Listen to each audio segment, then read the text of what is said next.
देख लीजिएगा तो बता दीजिएगा बेटा, कहाँ तक लिखा आप लोगों ने?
हो गया सर।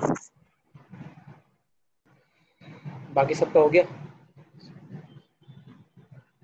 रुक जाए, मेरा नहीं हुआ। कर लो बेटा सर जेड की फटाफट वैल्यू सर जेड करके की बता दो। वैल्यू क्या खाली छोड़नी है या निकालनी है? हाँ निकालो निकालो, टेबल से नीचे देखो, बॉटम में, टेबल के बॉटम पे लिखी होंगी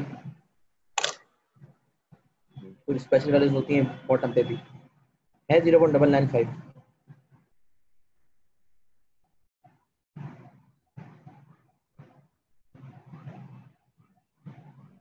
सर 2.576।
चलो बेटा स्टार्ट करें। देवेरा कितना रह 5 गया? सेकेंड सर, बहुत थोड़ा सा रहता है।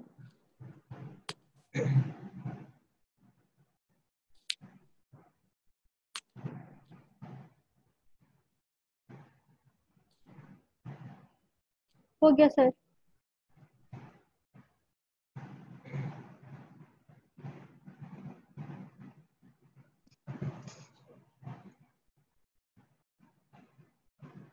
अच्छा बेटा स्टार्ट लेते हैं।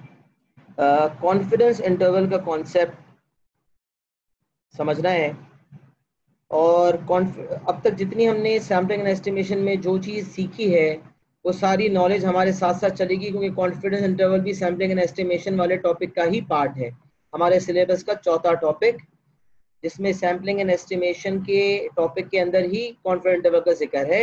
लेकिन हमने तोड़ तोड़ के पहले सैम्पलिंग एंड एस्टिमेशन पढ़ा, और अब हम कॉन्फिडेंस इंटरवल पढ़ रहे हैं, जिसमें कॉन्फिडेंस इंटरवल भी दो किस्म का आपके सिलेबस में आता है। Confidence interval for population mean. अच्छा, पॉपुलेशन मीन से मुराद ये कि नॉर्मल डिस्ट्रीब्यूशन की बात होगी, खैर वो भी आगे भी नॉर्मल डिस्ट्रीब्यूशन है, लेकिन ये समझ लें अगर आपकी पॉपुलेशन नॉर्मली डिस्ट्रीब्यूटेड है तो कॉन्फिडेंस इंटरवल कैसे निकाला जाएगा। अभी जो हमारा पहला टास्क है वो ये कि अगर आपकी पॉपुलेशन नॉर्मली डिस्ट्रीब्यूटेड है तो आप कॉन्फिडेंस इंटरवल कैसे निकालेंगे। अच्छा, सबसे पहली चीज कॉन्फिडेंस इंटरवल होता क्या है। अच्छा, पहले एक छोटा सा कॉन्सेप्ट रिकैप करते हैं। हमने क्या सीखा था कि अगर हम सैंपल पे हैं, अगर हम पॉपुलेशन से सैंपल पे आ रहे हैं, अगर हम पॉपुलेशन पे हैं और पॉपुलेशन से सैंपल पे जा रहे हैं, तो पॉपुलेशन से सैंपल पे आने को हम क्या कहते हैं? सैम्पलिंग। और उसमें हम ये कहते हैं कि अगर पॉपुलेशन का जो मीन है वही सैंपल का मीन होगा।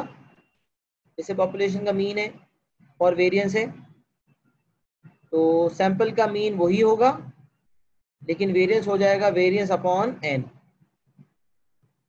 और सैंपल से पॉपुलेशन पे आना, ये है सैम्पलिंग। और सैंपल से पॉपुलेशन पे जाने को हम कहते थे एस्टिमेशन। और उसमें हमने ये सीखा था कि अगर हमें सैंपल से पॉपुलेशन को एस्टिमेट करना है तो जो सैंपल का मीन होगा वही अनबायस्ड एस्टिमेट है पॉपुलेशन मीन का। लेकिन अगर पॉपुलेशन का वेरिएंस का अनबायस्ड एस्टिमेट चाहिए तो सैंपल का वेरिएंस निकालेंगे और उसको n अपॉन n-1 से मल्टीप्लाई करेंगे तो अनबायस्ड एस्टिमेट आएगा, क्योंकि सैंपल वेरिएंस बायस्ड एस्टिमेट देता है। सैंपल वेरिएंस को एडजस्ट करना पड़ता है by multiplying it with n upon n-1 where n is the sample size.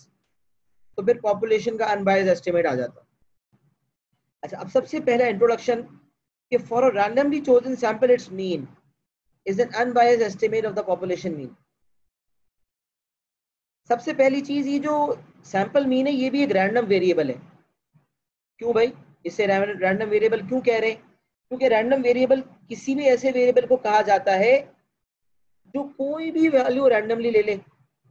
Random variable की डेफिनेशन रिकॉल करें तो हमने ये सीखा है कि a random variable is a variable whose quantity depends upon chance which can take any value randomly। तो हम सैंपल मीन को भी रैंडम वेरिएबल इसलिए कहते हैं भाई कि जितने मुख्तलिफ सैंपल्स हम उठाएंगे उतनी मुख्तलिफ वैल्यू सैंपल मीन की आएगी। इसका मतलब sample mean is not a fixed thing, it will very. क्योंकि सैंपल मीन वेरी करेगा इसीलिए उसको रैंडम वेरिएबल से डिनोट किया, कैपिटल एक्स से डिनोट कर दिया हमने। लेकिन किसी पर्टिकुलर सैंपल के मीन की बात करेंगे तो स्मॉल एक्स डिनोट होगा, लेकिन जनरली जब सैंपल मीन की बात करते हैं तो कैपिटल एक्स इसको डिनोट करते हैं।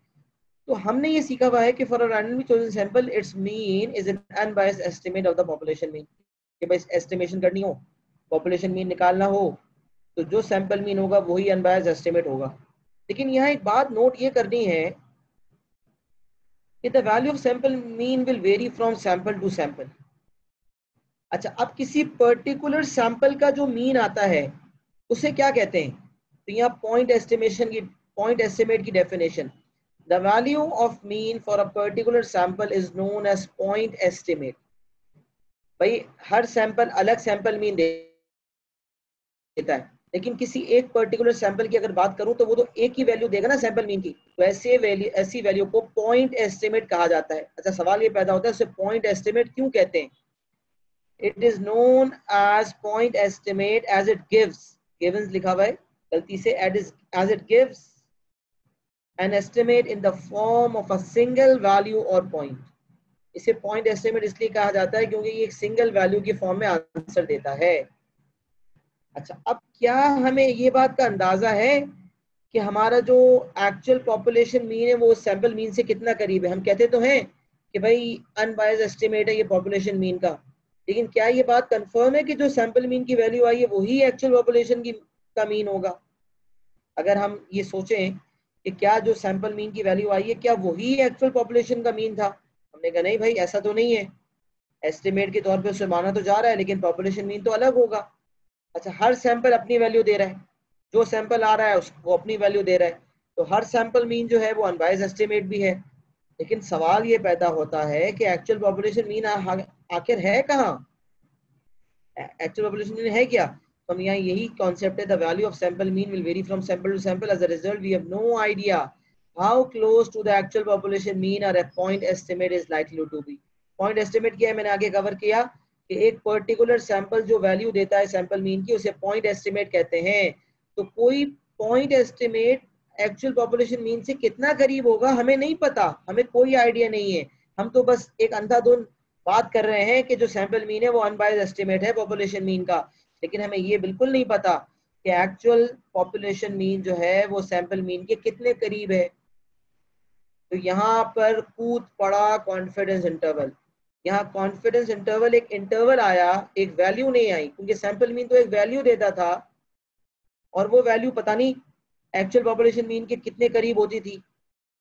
तो कॉन्फिडेंस इंटरवल का कॉन्सेप्ट ये बताने आया कि अब जब भी हम एस्टिमेट देंगे, सैंपल पॉपुलेशन मीन का जब एस्टिमेट देंगे तो एक सिंगल वैल्यू की फॉर्म में नहीं देंगे, बल्कि एक रेंज ऑफ वैल्यूज की बेसिस पर देंगे। कि हम कहेंगे भाई जैसे लेट सपोज सैंपल मीन की वैल्यू आई 2.5। अब हमें तो नहीं पता कि एक्चुअल पॉपुलेशन मीन जो है वो 2.2 है, 2.3 है, क्या है। तो अब हम जब हम एस्टिमेट देंगे तो हम 2.5 नहीं देंगे, हम कहेंगे भाई पॉपुलेशन मीन लाई करेगा बिटवीन 2 एंड 3। सैंपल मीन हमारा 2.5 आया, लेकिन हमने कॉन्फिडेंस इंटरवल क्या दिया, बिटवीन 2 एंड 3। कैसे दिया ये कॉन्फिडेंस इंटरवल, दिया कैसे, निकालते कैसे, ये तो अभी हम सीखते हैं।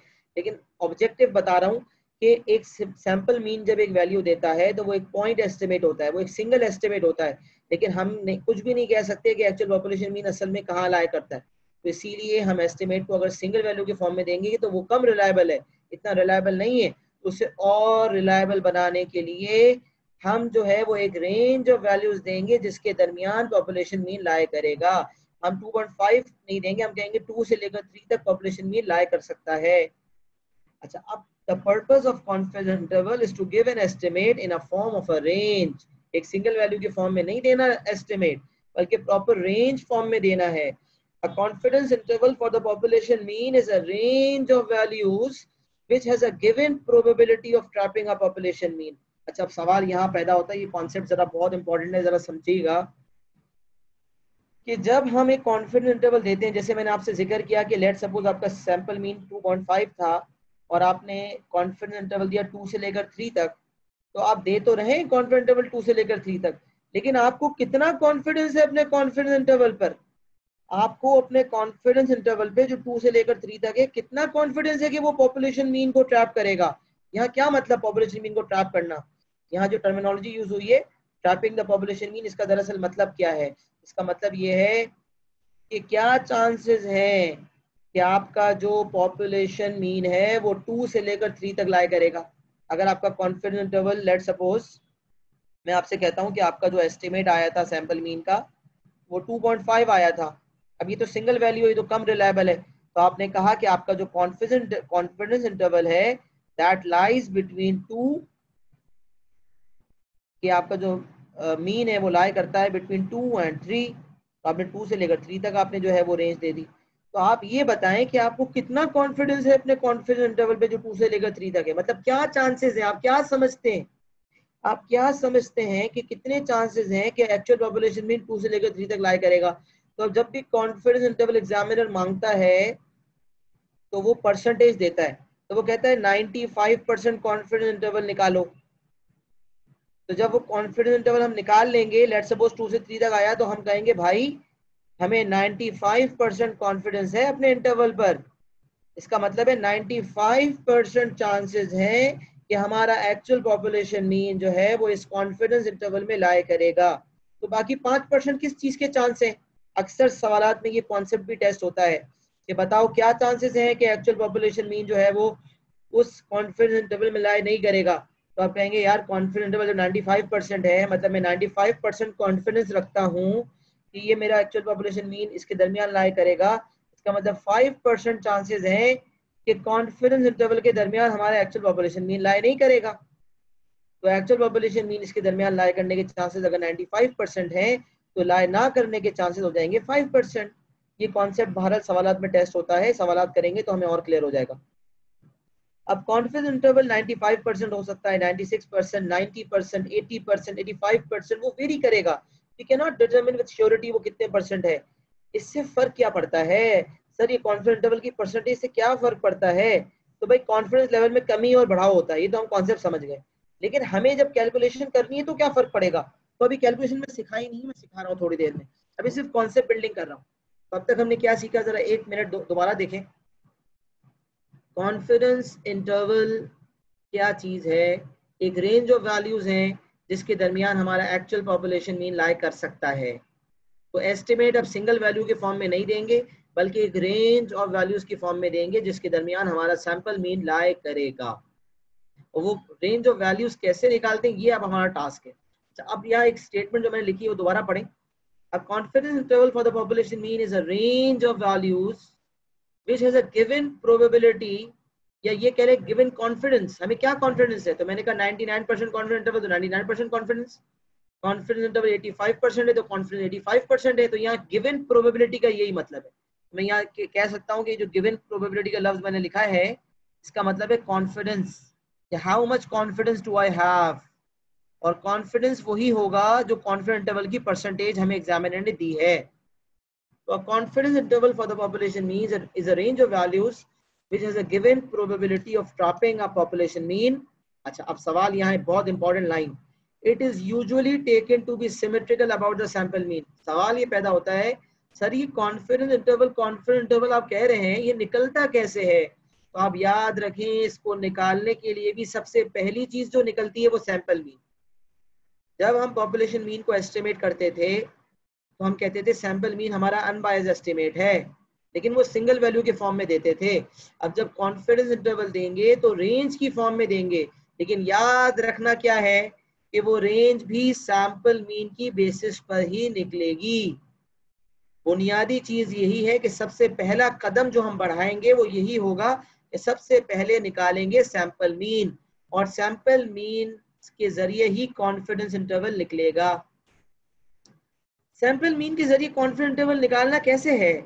तो मैंने यहाँ एक लफ्ज लिखा सिमेट्रिकल, कि sample mean is taken to be symmetrical, sorry confidence interval is taken to be symmetrical about the sample mean.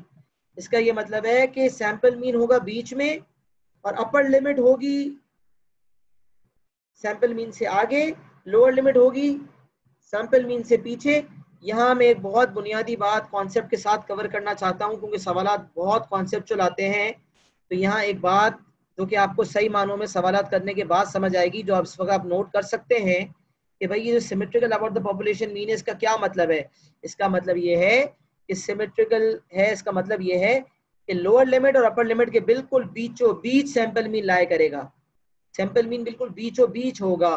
तो इसका ये मतलब हो कि अगर कॉन्फिडेंस इंटरवल मुझे दिया हुआ हो, और मुझे कभी कभार ऐसा होता है कि सैंपल मीन दिया हुआ होता है और कॉन्फिडेंस इंटरवल निकालना होता है, ये काम कैसे करेंगे अभी सीखेंगे।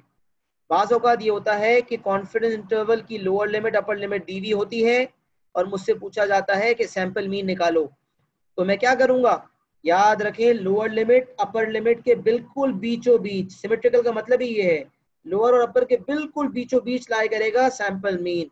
तो मैं करूंगा lower limit plus upper limit divided by 2 जब मैं करूंगा तो हमारे सैंपल मीन की वैल्यू आ जाएगी। मैं फिर रिपीट कर रहा हूं, अगर हमें कॉन्फिडेंस इंटरवल निकालना है तो हम सैंपल मीन की बेसिस पे निकालते हैं। कैसे निकालते हैं भाई, यहाँ मैंने लिखा हुआ है confidence interval would be from mean minus C to mean plus C. Mean sample mean में कुछ माइनस करेंगे, सैंपल मीन में कुछ प्लस करेंगे, और जो वो जो कुछ माइनस या प्लस करेंगे वो है सी। सी कैसे निकलता है इसको डिस्कस करते हैं। अभी के लिए समझ लें कि कॉन्फिडेंस इंटरवल निकालना चाहते हैं तो सैंपल मीन में कुछ माइनस करेंगे कुछ प्लस करेंगे, और वो कुछ जो होगा वो सी होगा। तो confidence interval will be mean minus C to mean plus C. तो अगर सैंपल मीन दिया हुआ है और कॉन्फिडेंस इंटरवल की लिमिट्स निकालनी है तो माइनस और प्लस करके निकालेंगे। लेकिन अगर कॉन्फिडेंस इंटरवल दिया हुआ है यानी कि उसकी लोअर और अपर लिमिट दी हुई है और सैंपल मीन निकालना है, तो भाई यहां से आपको मैं कॉन्सेप्चुअली भी ये बात समझाता हूं। देखिए लोअर लिमिट आपकी है मीन माइनस सी और अपर लिमिट आपकी है मीन प्लस सी, दोनों को ऐड किया डिवाइडेड बाय 2 जब किया तो सी और सी कट गए और आपका आंसर आ जाएगा मीन, 2 मीन अपॉन 2 आंसर आ जाएगा मीन। इससे ये पता चलता है कि सैंपल मीन दिया हुआ हो तो कॉन्फिडेंस इंटरवल मिल सकता है, और कॉन्फिडेंस इंटरवल दिया हुआ हो तो उसके जरिए सैंपल मीन की वैल्यू निकल सकती है lower limit plus upper limit divided by 2 करके। ये कॉन्सेप्ट नोट्स के साथ साथ कवर करने का मकसद होता है कि आप जब सवालात करेंगे तो आप सारे डायमेंशंस के थ्रू सवालात कर सकें। सवालात करेंगे ये बात मजीद पक्की हो जाएगी। अच्छा, अब कॉन्फिडेंस इंटरवल निकालने के लिए सैंपल मीन पहले निकलता है, सी भी निकलता है। मीन में सी माइनस होगा, लोअर लिमिट आ जाएगी, मीन में सी प्लस होगा, अपर लिमिट आ जाएगी। अब सारा गेम है कि ये सी कैसे निकलता है। ये सी निकलना सीख गए तो बस गेम खत्म, फिर हम कॉन्फिडेंस इंटरवल निकालना सीख गए। अच्छा, अब मैंने यहाँ एक और बात लिख दी थी 99%। अच्छा, फिर मैंने ये डायग्राम बनाया आपके सामने कि भाई बात वक्त पूछता है कॉन्फिडेंस इंटरवल की विड्थ क्या है, मतलब लोअर लिमिट अपर लिमिट के दरमियान गैप पूछता है। तो आप भाई यही करेंगे, upper limit minus lower limit, तो आपके विड्थ आ जाएगी। लेकिन अगर आप नोट करें तो मैं अपर लिमिट अगर लिखता हूँ मीन की टर्म्स में तो मीन प्लस सी, और लोअर लिमिट लिखता हूँ मीन माइनस सी, तो आप देख सकते हैं मीन माइनस मीन खत्म हो जाएगा और सी प्लस सी हो जाएगा 2c। तो आप देखें कॉन्फिडेंस इंटरवल की लोअर लिमिट कैसे निकाली थी, ये लोअर लिमिट है, ये हमारी अपर लिमिट है। हमने मीन में सी प्लस किया था, अपर लिमिट आ गई, मीन में सी माइनस किया तो लोअर लिमिट आ गई। इसका यही मतलब है कि अगर मैं विथ देखूंगा, upper limit minus lower limit करूंगा, उससे भी विथ आ जाएगी। या डायरेक्टली अगर आप विथ निकालना चाहते हैं तो आप समझ लें जो सी की वैल्यू है, जो माइनस और प्लस करके कॉन्फिडेंस इंटरवल आया है, उसी सी को डबल कर देंगे तो हमारी विथ आ जाएगी। तो मतलब आर विथ इज 2c। देख सकते हैं आप डायग्राम के थ्रू कि mean plus C mean minus सी, तो ये सी मिला के कितना हो गया 2c। इसका मतलब अपर लिमिट और लोअर लिमिट में जो फासला है वो 2c के बराबर है। अच्छा, अब सवाल ये पैदा होता है कि कॉन्फिडेंस इंटरवल कैसे निकालते हैं। तो अभी एग्जांपल के थ्रू मैं आपको एक समझाता हूं ताकि पूरा एक एग्जांपल आपके सामने आ जाए। यहां तक किसी का कोई सवाल कि कॉन्फिडेंस इंटरवल क्या है, कुछ समझ ना आ रहा हो, कोई बात? यहाँ तक कॉन्सेप्ट सबको क्लियर है? What is confidence interval, why do we find confidence interval? जी बेटा क्लियर है। चले आगे आते हैं। 99% कॉन्फिडेंस इंटरवल का मतलब क्या है, मैंने लिख भी दिया वजाहत के लिए कि 99% chances that the confidence interval traps the population mean. और ट्रैपिंग का मतलब भी बता दिया कि ट्रैपिंग का मतलब होता है कि range of values of the confidence interval, क्या चांसेस है कि पॉपुलेशन मीन जो है वो लाई करेगा with in the confidence interval. तो आपने कहा भाई 99% चांसेस हैं, 99% चांसेस हैं, इसका मतलब कॉन्फिडेंस हमें 99% है और हमारी प्रोबेबिलिटी है 0.99। What is the probability that the confidence interval traps the population mean? You will say 0.99। कोई पूछता है क्या चांसेस हैं कि पॉपुलेशन मीन इस कॉन्फिडेंस इंटरवल में लाई नहीं करेगा, तो आप कहेंगे 99% चांसेस लाई करने के हैं, तो 1% चांस हो जाएगा लाई ना करने का, तो प्रोबेबिलिटी हो जाएगी 0.01। अच्छा, अब आ जाते हैं एग्जाम्पल की तरफ और फिर इस एग्जाम्पल के थ्रू निकालना सीखते हैं कॉन्फिडेंस इंटरवल को। अच्छा, अब आपने अच्छा पहले मैं आपको एक बात पहले एग्जाम्पल समझ पढ़ते हैं, उसके बाद बात करते हैं। चलिए example, masses of tablets are normally distributed with a standard deviation 0.012। कुछ मास टैबलेट्स हैं, उनके मास की बात हो रही है, उनका जो मास है उसका जो स्टैंडर्ड डेविएशन है, यानी कि जो पॉपुलेशन का स्टैंडर्ड डेविएशन है वो है 0.012। अच्छा, मीन नहीं दिया हुआ, पॉपुलेशन का मीन नहीं दिया हुआ, तो भाई कॉमन सेंस की बात है, जब हम एस्टिमेट करते हैं तो पॉपुलेशन मीन तो नहीं होता ना, एक्चुअल पॉपुलेशन मीन नहीं पता होता, तभी तो हम एस्टिमेट करते हैं। तो अब एस्टिमेट देने का एक तरीका तो ये है कि सैंपल मीन निकालो, वही आपका अनबायस एस्टिमेट है। और दूसरा तरीका जो बेहतर तरीका है वो है रेंज ऑफ वैल्यूज देना, यानी कि कॉन्फिडेंस इंटरवल निकालना। तो मैंने यहाँ लिखा कि जो पॉपुलेशन है वो है random variable x, x belongs to normal, population mean है म्यू विच इज अननोन, तभी तो एस्टिमेट का कॉन्सेप्ट आ रहा है, और स्टैंडर्ड डेविएशन 0.012 है, तो वेरिएंस हो जाएगा 0.012 का square. The population is normally distributed with unknown population mean and with the variance as 0.012 square। अच्छा, अब उस population में से एक सैंपल उठाया हमने, random sample of 25 tablets is used to calculate the sample mean। अच्छा, जाहिर सी बात है सैंपल उठाएंगे तो उससे क्या निकलेगा, सैंपल मीन निकलेगा। अच्छा, अब आपको याद होगा कि जब सैंपल मीन का डाटा दिया हुआ होता है तो किस तरह दिया हुआ होता है, सिग्मा एक्स दिया हुआ है और n दिया हुआ 25। तो तो आपने मीन का फॉर्मूला लगाया सिग्मा एक्स अपॉन एन, तो मीन की वैल्यू आ गई। बहरहाल मैंने यहाँ कोई डाटा नहीं दिया, मैंने डायरेक्टली समझाने के लिए वैल्यू दे दी कि if the sample mean is 0.5642, कि भाई पॉपुलेशन का मीन नहीं पता, सैंपल का मीन आपने निकाला और सैंपल का मीन आपका आया 0.5642, find a 99% confidence interval for the population mean। Population mean देने का एक रास्ता सैंपल मीन की जो वैल्यू आए वही पॉपुलेशन मीन का अनबायस्ड एस्टिमेट। तो अभी हम ऊपर पढ़ के आए कि अगर हमसे पूछता पॉपुलेशन का अनबायस्ड एस्टिमेट बताओ, तो हम कहेंगे पॉपुलेशन मीन का अनबायस्ड एस्टिमेट है वही जो सैंपल मीन है 0.5642।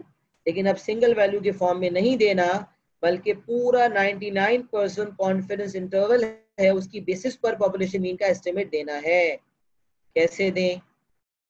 तो यहाँ सिंपल तरीका, मीन की वैल्यू आ चुकी है, दी हुई है, मीन में सी माइनस करेंगे, मीन में सी प्लस करेंगे। अब असल गेम है ये सी कैसे निकलेगा। तो यहाँ सी निकालने के लिए मैं आपको अभी बता दूं कि जो मैंने फॉर्मूला डिराइव किया है, C is equal to Z into standard deviation upon root of N, या ये कह लें C is equal to Z into under root of variance.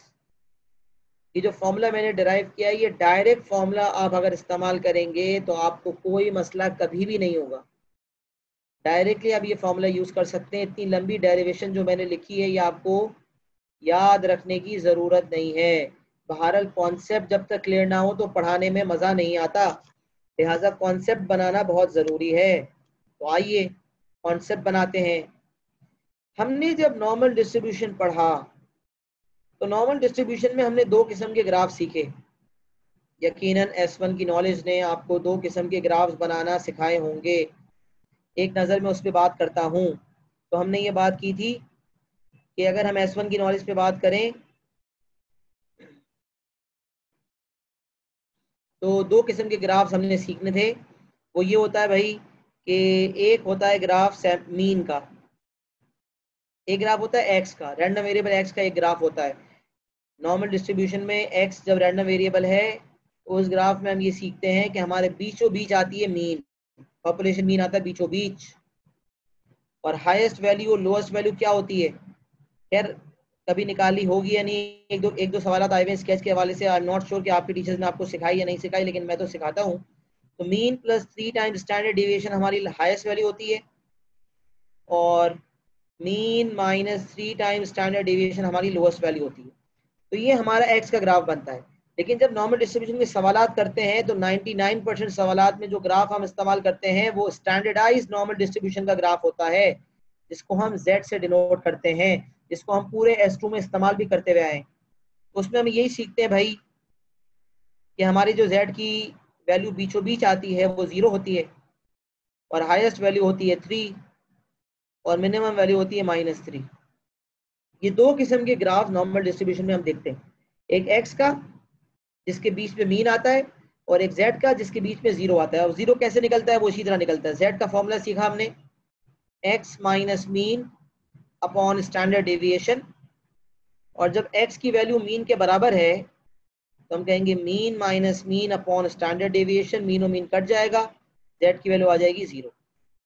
सिर्फ समझाने की हद तक कि भाई जेड का ग्राफ कोई डायरेक्ट नहीं बनता, एक्स का ग्राफ होता है, उसको कन्वर्ट करते हैं तो जेड का ग्राफ आता है। ये S1 की नॉलेज थी, थोड़ा बहुत इसका आइडिया होना चाहिए था। आ जाए वापस। अच्छा अब देखें, तो हमने यही कुछ काम किया। हमने कहा यार हमें जो कॉन्फिडेंस इंटरवल निकालना है वो निकलेगा कैसे। तो यहाँ एक लाइन वापस, confidence interval is taken to be symmetrical about the sample mean. ये सैंपल मीन आएगा बीच में, सैंपल मीन में कुछ ऐड करेंगे, सैंपल मीन में कुछ सब्ट्रैक्ट करेंगे। तो आइए देखते हैं।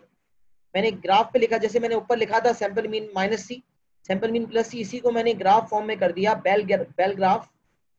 के बीच में क्या आ रहा है भाई, यहाँ पर मैंने x नहीं लिखा, मीन का ग्राफ लिखा है, क्योंकि अब नॉर्मल डिस्ट्रीब्यूशन में मीन की बात आ रही है। अच्छा फिर हम सबसे पहले सैंपल मीन की बात रिवाइज करते हैं। सैम्पलिंग ने हमें सिखाया कि अगर x बिलोंग्स टू नॉर्मल है, mean comma variance, x belongs to normal है, मीन कॉमा वेरिएंस, तो जब मैं sample mean belongs to normal करूंगा तो मीन की जगह पे वही आएगा। सैम्पलिंग का कॉन्सेप्ट हमें यही सिखाता है, ये सैम्पलिंग है। ऑल्दो हम एस्टिमेशन कर रहे हैं लेकिन सैम्पलिंग एस्टिमेशन साथ साथ चलता है। तो हमें पॉपुलेशन मीन नहीं पता, पॉपुलेशन है मीन, पॉपुलेशन मीन है म्यू और वेरिएंस है 0.012 का स्क्वायर। सैम्पलिंग ने हमें सिखाया कि अगर मीन की बात करेंगे, सैंपल मीन की, तो वो नॉर्मल डिस्ट्रीब्यूशन होगा, नॉर्मल डिस्ट्रीब्यूटेड होगा, और मीन जो है वो म्यू ही होगा, लेकिन जो वेरिएंस होगा वो होगा 0.012 square upon n, standard variance upon n. ये हम सीखते आ रहे हैं सैम्पलिंग का कॉन्सेप्ट।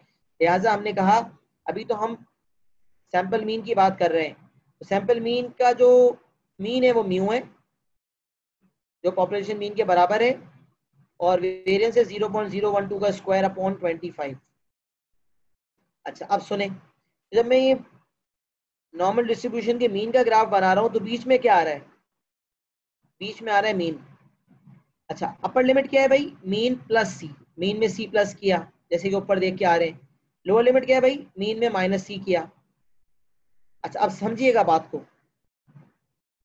अब जब मुझे नॉर्मल डिस्ट्रीब्यूशन के थ्रू कॉन्फिडेंस इंटरवल निकालना है तो सबसे पहले मैं ये देखूंगा कि ये जो ग्राफ बना हुआ है हमारा, इसी का अगर मैं बेल ग्राफ जेड वाली फॉर्म में बनाऊंगा तो क्या होगा। लेट सपोज मैंने ग्राफ बनाया जेड के लिए, तो ये जो मीन प्लस सी है इसकी कॉरेस्पॉन्डिंग जेड की वैल्यू क्या आएगी? जैसे कि हमने अभी ग्राफ में देखा ना कि बीच में मीन होता है, तो मीन के कॉरेस्पॉन्डिंग जेड ग्राफ में बीच में 0 आता है। तो यहाँ मीन का जो ग्राफ बना हुआ है नॉर्मल डिस्ट्रीब्यूशन वाला, वो मीन प्लस सी बता रहा है, हाईएस्ट वैल्यू। तो अगर मैं जेड के ग्राफ में आता हूं तो ये जो मीन प्लस सी की कॉरेस्पॉन्डिंग जेड वैल्यू है वो क्या होगी? तो उसके लिए हम एक काम करते हैं, जेड का फॉर्मूला यूज करते हैं। तो जेड का फॉर्मूला होता है x minus mean upon standard deviation. लेकिन क्योंकि हम सैम्पलिंग में मौजूद हैं तो हम कहेंगे z is equal to sample mean minus mu upon standard deviation. और स्टैंडर्ड डेविएशन का मतलब होता है रूट ऑफ वेरिएंस, और मीन के अंदर हमारा वेरिएंस क्या है? तो वेरिएंस अगर हमारा यहाँ पर वेरिएंस पॉपुलेशन वेरिएंस था सिग्मा स्क्वायर, तो यहाँ हो जाएगा स्टैंडर्ड डेविएशन का स्क्वायर अपॉन एन। तो मैंने यही चीज लिखी है कि z is equal to mean minus mu upon standard deviation, जिसका मतलब है स्क्वायर रूट ऑफ वेरिएंस, और सैंपल में जो वेरिएंस होता है वो स्टैंडर्ड डेविएशन का स्क्वायर अपॉन एन होता है। अच्छा अब मैं डिराइव कर रहा हूँ कुछ, फिर मैं कह रहा हूँ ये डेरिवेशन इंपॉर्टेंट नहीं है, सिर्फ थोड़ा कॉन्सेप्ट ग्राफ के हवाले से क्लियर होना जरूरी है। बाकी जो सी का फॉर्मूला है वो हमेशा वैलिड है, आप हमेशा डायरेक्ट फॉर्मूला लगा सकते हैं। अभी हम सवालात भी करेंगे तो मैं आपको समझाऊंगा। तो mean minus mu upon variance, root of variance. अच्छा जेड की वैल्यू कैसे आएगी भाई? Mean plus C minus mu, mean minus mu upon standard deviation था, मीन की जगह पे क्या आ गया? तो मीन की जगह पे है मीन प्लस सी, तो मीन की जगह पे लिख दिया mean plus C minus mu upon under root of variance. अच्छा अब हुआ क्या? सैंपल मीन जब तक हमें नहीं पता, सैंपल मीन नहीं, मैं आपको बताता हूँ। सैंपल मीन और पॉपुलेशन मीन तो हमने यही सीखा है ना कि सैंपल मीन और पॉपुलेशन मीन एक दूसरे का अनबायस्ड एस्टिमेट होते हैं, कि अगर पॉपुलेशन से सैंपल में आना है तो जो पॉपुलेशन की वैल्यू है, जो पॉपुलेशन मीन की वैल्यू है वही सैंपल मीन है, और अगर सैंपल मीन की वैल्यू पता है तो पॉपुलेशन मीन का अनबायस्ड एस्टिमेट वही होगा। लिहाजा मैं यहाँ मीन और मीन को काट देता हूँ, डेरिवेशन में ये काम करना पड़ेगा कि दोनों मीन जो सैंपल मीन है वो पॉपुलेशन मीन है, इसको अज्यूम करेंगे बराबर, काट देंगे। फॉर्मूला यहाँ से डिराइव हो गया z is equal to C upon under root of variance. लेकिन हमें तो z नहीं निकालना, हमें तो c निकालना है। हाँ z भी निकालेंगे लेकिन असल चीज है c। तो यहाँ से c का फॉर्मूला डिराइव हो गया, c is equal to z into under root of variance. और वेरिएंस कैसे होगा? पॉपुलेशन का variance upon n which is the sample size. तो या तो उसको इसी फॉर्म में रहने दें z into under root of variance, या इसको खोल दें। अगर मैं स्क्वायर रूट को खोल दूंगा तो वेरिएंस पे जब स्क्वायर रूट लगेगा तो ये स्टैंडर्ड डेविएशन बाहर आ जाएगा, n पे लगेगा तो ये रूट हो जाएगा। तो यहाँ से जो सिंप्लीफाइड फॉर्मूला आता है वो आता है c is equal to z into standard deviation upon root of n, जहाँ n जो है वो क्या है? n हमारा सैंपल साइज है, सैंपल साइज है n, और ये जो हमारा है ये पॉपुलेशन का स्टैंडर्ड डेविएशन है। दिस इज पॉपुलेशन का स्टैंडर्ड डेविएशन। तो सिंपल फॉर्मूला आ गया c का z into standard deviation upon root of n। अगर हम सवाल देखें तो हमारे पास स्टैंडर्ड डेविएशन की वैल्यू मौजूद है, 0.012 मौजूद है, वो यहाँ पर आ गया। सवाल देखें तो सैंपल साइज 25 मौजूद है, इसका मतलब रूट ऑफ 25 वाली वैल्यू भी हमें पता चल गई। अब the only thing that we have to find is the value of z। अच्छा, अब z समझने की कोशिश करते हैं। z समझने के लिए यहाँ थोड़ा सा मद्देनजर रखें, ग्राफ देखते हैं। आपका ग्राफ जो था वो ये था, मिनिमम वैल्यू थी मीन माइनस सी, बीच में था मीन, और हाईएस्ट वैल्यू थी मीन प्लस सी। अब जब मैं इसी के कॉरेस्पॉन्डिंग z का ग्राफ बनाऊंगा, बिल्कुल ऐसा ही ग्राफ अगर हम बनाएं, चले मैं ऐसा काम करता हूँ, इसी को कॉपी पेस्ट कर देता हूँ। तो हमने जो ग्राफ बनाया बिल्कुल वैसा ही ग्राफ बनाया हमने, बिल्कुल उसके बीचों बीच। बस अब क्या होगा कि यहाँ z की वैल्यूज आ जाएंगी। जहाँ मीन प्लस सी की वैल्यू थी, वहाँ z के ग्राफ में z की वैल्यू आ जाएगी। ये था मीन का ग्राफ और ये z का ग्राफ, तो यहाँ z की वैल्यू आ जाएगी। यही z की वैल्यू मुझे चाहिए, ये कैसे निकलेगी? अच्छा, 99% कॉन्फिडेंस इंटरवल का मतलब है कि मीन माइनस सी से मीन प्लस सी तक जो परसेंटेज है वो 99% है। कि हमारा पॉपुलेशन मीन कॉन्फिडेंस इंटरवल में लाई करेगा, उसके चांसेस है 99%। तो लाई नहीं करेगा कि चांसेस क्या है? 1%। तो अगर मैं इन दोनों को मिला दूं तो 1% बनेगा। तो इसका मतलब है कि ये 0.5% है और ये भी 0.5% है। तो अगर मुझे x के कॉरस्पॉन्डिंग z की वैल्यू निकालनी है, तो हमने ये सीखा है कि हमें जो z की वैल्यू निकालनी होती है उसकी या तो पूरी, उसके लेफ्ट पे पूरी प्रोबेबिलिटी हमें पता होनी चाहिए। सर मतलब अगर मुझे पूरा रीजन पता है, एक मिनट रुको बस, z की वैल्यू तभी निकलेगी जब ये मुझे पूरा रीजन की प्रोबेबिलिटी पता है। तो ये पूरे रीजन की प्रोबेबिलिटी मुझे कैसे पता चलेगी? तो मैं कहूँगा ये वाला हिस्सा 99% है, या इसको प्रोबेबिलिटी फॉर्म में हम कहते हैं कि ये वाला हिस्सा है 0.99, और ये वाला जो हिस्सा है ये है 0.01 पूरा है, क्योंकि 1%, 0.01 डिवाइडेड बाय 2 इज 0.005। तो z की वैल्यू के हवाले से अगर मैं देखूं तो z की वैल्यू निकालने के लिए आप देख सकते हैं कि z की वैल्यू के जो लेफ्ट पे रीजन है पूरा, वो कितना है? तो आप कहेंगे ये पूरा रीजन है 0.995। जब फाई z, मतलब z की एक वैल्यू है जिसके अंडर एरिया है 0.995, मतलब वो कौन सी वैल्यू है z की जिसको पढ़ने पे 0.995 आता है? तो ये रिवर्स प्रोबेबिलिटी है, मतलब प्रोबेबिलिटी से z निकालना है, टेबल का इस्तेमाल करेंगे। लेकिन कुछ स्पेशल वैल्यूज बहरहाल आपके टेबल में दी हुई होती है नीचे, तो इसको आप देखें तो बॉटम ऑफ द टेबल पे 0.995 लिखा हुआ होगा, p इक्वल्स टू 0.995। तो यहाँ से z की वैल्यू आपकी क्या आ जाएगी, जो कि अभी तलहा ने बताई थी, वो क्या थी? 2.576। यहाँ से z की वैल्यू आ जाएगी 2.576। पहले मैं एग्जाम्पल पूरा मुकम्मल कर लूँ, उसके बाद सवाल जवाब, अभी नहीं। तो z की वैल्यू आ गई 2.576। अच्छा, अब एग्जाम्पल के मुताबिक हमने सिर्फ, अब मैं कंक्लूजन ड्राइव कर रहा हूँ।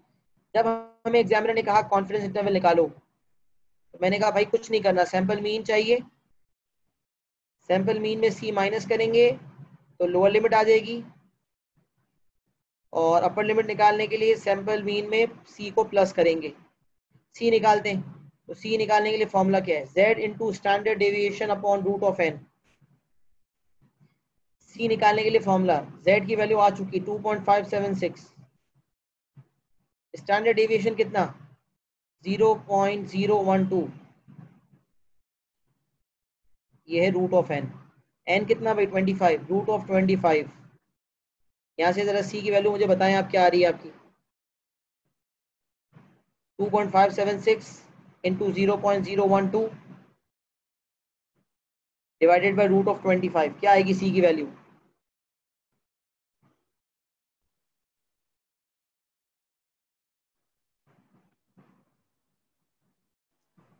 सर 0.00611824 0.00 61824।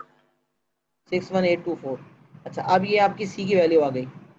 अब आपको कॉन्फिडेंस इंटरवल निकालना है, तो लोअर लिमिट आपकी क्या आ जाएगी? लोअर लिमिट क्या आ जाएगी? Mean minus C. मीन क्या था भाई?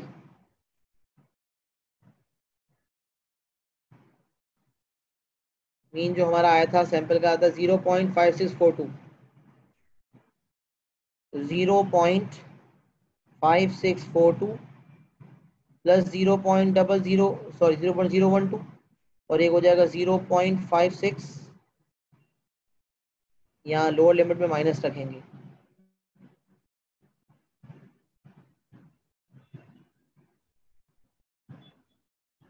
और अपर लिमिट 0.5642 प्लस 0.012। क्या आ रही है वैल्यूज बेटा? 0.5642 में माइनस करें। अरे ये मैं क्या कर रहा हूँ यार,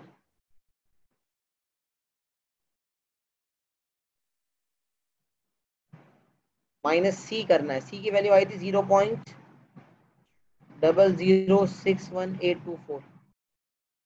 यहाँ 0.006184। तो आपके पास यहाँ से वैल्यूज आ जाएंगी। क्या वैल्यू आएगी इसकी?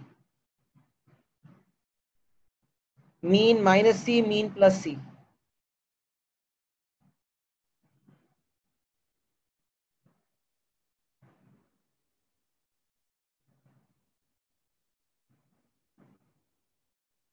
Zero point five six four two minus 0.006184। करो जरा जरा, क्या आ रहा है आंसर? सर अभी मेरी ना लाइट चली गई थी तो मेरा अच्छा खासा स्किप हो गया, मिस कर दिया मैंने। ओहो, अच्छा। जी, तो आप मुझे रिकॉर्डिंग भेज देगा फिर इसकी, ऐसे ही हो सकता है फिर। हाँ सही है, अभी अचानक तला भी चला गया, ये क्या हुआ? सही है सही है, मैं रिकॉर्डिंग भेज दूंगा। सही है बेटा। जी सर, थैंक यू। चलो, अभी तुम्हें समझ में आया कुछ? नहीं नहीं सर, कुछ समझ नहीं आ रहा अब, जो आपने ब्लू से किया हुआ है कुछ समझ नहीं आ रहा। कितनी 15-20 मिनट हो गए गए हुए? नहीं सर, 5 मिनट हुए होंगे, 5 मिनट। 5 मिनट हुए ना, ज्यादा तो नहीं मिस किया। समझ में तो आया होगा थोड़ा ना तुम्हें। ये फॉर्मूले तक आ गई थी तुम? C is equal to Z into standard deviation upon root of N. जी सर। तो मैंने बस यही किया, मैंने कहा सी की वैल्यू निकालने के लिए जेड निकालते हैं। जेड कैसे निकालते हैं समझाया मैंने अभी।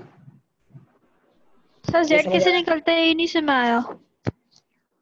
अच्छा, इसमें मैंने ये कहा कि जेड निकालने के लिए कॉन्फिडेंस इंटरवल 99% है आपका। तो 99% है, तो फिर मैंने जेड की वैल्यू निकालने के लिए मैंने पूरा समझाया कि 99% में हम दो साइड होती है ना, जेड की वैल्यू निकालने के लिए दो एंड्स हैं। तो ये हम्म, जो 99% बीच का रीजन है, जो कॉर्नर के रीजन है, वो 0.5% है। 1% ने मिला के, मतलब 0.5% का मतलब होता है 0.005, और इसका मतलब ये है 0.005। तो अगर z की वैल्यू निकालेंगे, तो मैंने कहा था z की वैल्यू निकालने के लिए हमें पूरी प्रोबेबिलिटी पता होनी चाहिए। तो 0.99 में 0.05 ऐड करेंगे। और 0.05 कैसे, 0.005 कैसे निकला? 0.01 डिवाइड बाई 2 करके निकला। ये वाला जो रीजन है, ये कॉर्नर वाला है, 0.005 है। तो पूरी जो प्रोबेबिलिटी हम z निकालने के लिए लेंगे, वो लेंगे 0.99 प्लस 0.005 विच इज 0.995। 0.995 की बेसिस पर हम जो है वो प्रोबेबिलिटी निकालेंगे, z की वैल्यू निकालेंगे विच इज 2.576। अगर आप टेबल में जाके देखें तो। तला सर ये तुम भी चले? रिवर्स वर्किंग वाला है ना। हाँ, रिवर्स वर्किंग है बेटा। तला तुम चले गए थे अभी? सर वो डिस्कनेक्ट हो गया था, मुझे बता दें वापस से क्या कर रहे थे। वो पता नहीं क्या हो गया था, उसे कनेक्ट ही नहीं हो रहा था फिर दोबारा। अच्छा, 0.5642 तक पहुंच गए थे ना हम। जी। इसमें माइनस करें 0.00061824। हमने फॉर्मूला लगाया जवेरिया तारिक, हमने फॉर्मूला लगाया C equal Z into standard deviation upon root of N. Z की वैल्यू 2.576। अभी हम और प्रैक्टिस करेंगे, हमें समझ आ जाएगा। रुक जाए, थोड़ा इंतजार करें। 2.576 और स्टैंडर्ड डेविएशन 0.012 जो दिया हुआ था, और root of N, root of 25। C की वैल्यू आ गई 0.006184। तो कॉन्फिडेंस इंटरवल निकालने का तरीका, लोअर लिमिट मीन माइनस सी, upper limit mean plus C. तो मीन है 0.5642, माइनस किया तो 0.006184। 0.5642 प्लस 0.006184 निकालें जरा, लोअर लिमिट क्या आ रही है?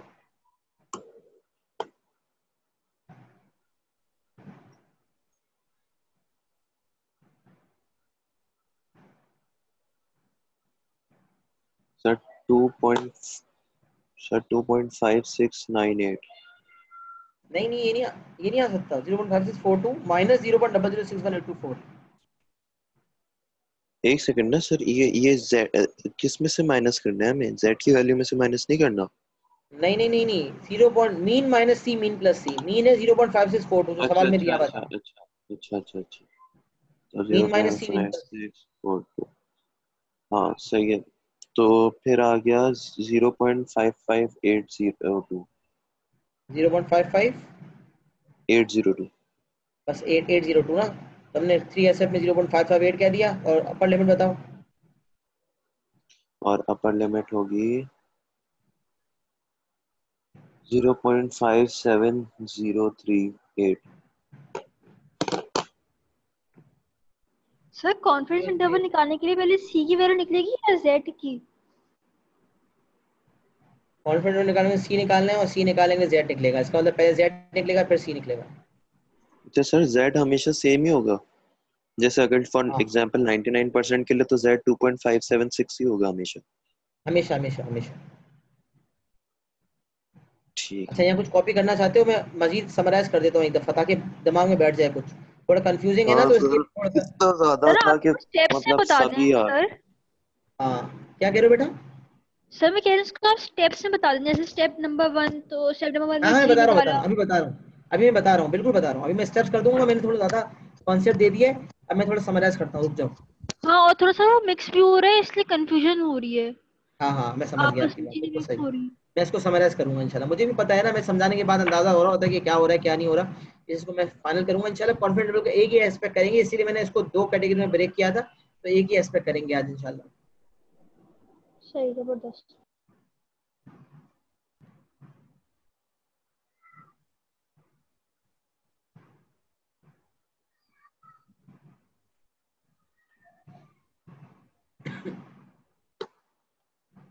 कल एक सेशन दोपहर 2 से 3 ले लूं? ले लें सर। तो आप लोग फिर सवालात करके लाएंगे ना, अगर ये वाले सर कॉन्फिडेंट लेवल परसों को। पेपर है, कल मुझे पूरा दिन सेल्फ स्टडी के लिए चाहिए होगा। तो मैं तुम्हें पेपर के फायदा होगा ना, confident level for population proportion भी हो जाएगा साथ साथ। अगर तुम कुछ सवालात कर लेते हो कॉन्फिडेंट लेवल के, तो तुम्हारी पेपर की तैयारी तो हो रही है। परसों S2 ही तो है। हाँ लेकिन सर वो पिछला पिछला रिवाइज भी करना है, और अरे एक हो दिन में जाएगा। जो। एक घंटा मैं तुमसे मांग रहा हूँ। सुबह तक तुम जो है ना, सुबह कॉन्फिडेंट लेवल को दे दो, ताकि ये टॉपिक तुम्हारा पक्का हो जाए। उसके बाद जो बाकी देने ना, वो शुरू के 3 टॉपिक रिवाइज कर लेना, हो जाएगा, कोई मसला नहीं है। सर ठीक है सर। सही है, 2 से 3 एक क्लास फिर कल रख रहे हैं हम इंशाल्लाह। सही है भाई। सेट है सर। अभी हम confident level for population mean के सवालात करेंगे इंशाल्लाह। अच्छा, अभी कॉपी कर लिया आप लोगों ने? ये नहीं नहीं सर, पहले वो बता देना, पहले स्टेप बाय स्टेप, फिर ये कॉपी भी कर लेंगे।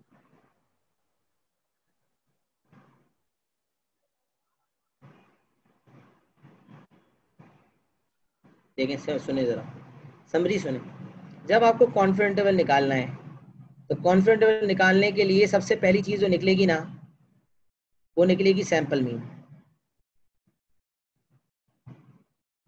Find sample mean. अच्छा, फिर सेकंड स्टेप क्या है भाई? कि कॉन्फिडेंट लेवल निकालने के लिए you have to find confident level है क्या। तो कॉन्फिडेंट लेवल होगा मीन। अच्छा, लिखने का बाद का तरीका इस तरह भी लिखा होता है, mean minus C comma mean plus सी। अक्सर आप एग्जामिनर के आंसर में भी देखेंगे इस तरह लिखा होगा, ब्रैकेट्स के दरमियान लिखा होगा कॉन्फिडेंट लेवल। इसका मतलब मीन माइनस सी लोअर लिमिट है, और मीन प्लस सी आपकी अपर लिमिट है। तो सी निकालने के लिए जो फॉर्मूला यूज होता है वो क्या है? तो सी निकालने का फॉर्मूला होगा z into standard deviation upon root of n। So what is standard deviation? ये पॉपुलेशन का स्टैंडर्ड डेविएशन है जो एग्जामिनर ने दिया हुआ होगा।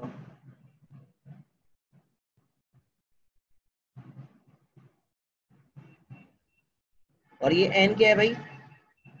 n equal to sample size, जितना सैंपल उठाया वो ही है। अच्छा, z निकालने के लिए क्या करेंगे भाई? अगर आपका कॉन्फिडेंस इंटरवल, लेट सपोज इसको इसको बुक्स में इस तरह बताया हुआ है। अच्छा देखते हैं, जैसे 95% है, तो z निकालने के लिए जो प्रोबेबिलिटी आप इस्तेमाल करेंगे वो क्या करेंगे? मतलब ये लिखते हैं ना, five Z is equals to what, probability क्या होगी? तो हम कहेंगे 95% कॉन्फिडेंस इंटरवल है, तो आप मुझे बताएं z की जो वैल्यू है उसके कॉरेस्पॉन्डिंग पूरा रीजन कितना होगा?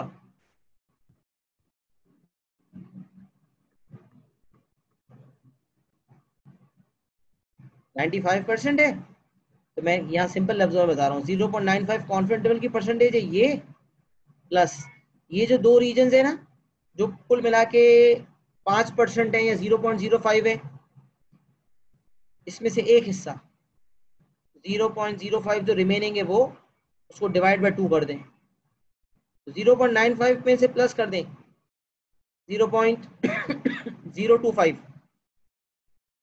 क्या आ जाएगा? 0.975, तो 5z हो जाएगा 0.975। इसका मतलब ये 0.975 है, ये आपकी प्रोबेबिलिटी है।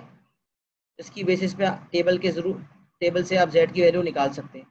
अच्छा, अब एग्जांपल सुने, अगर आपका कॉन्फिडेंस इंटरवल जो है वो 96% है, 97% है चले, तो z की प्रोबेबिलिटी क्या यूज होगी z की वैल्यू निकालने के लिए, बता सकते हैं?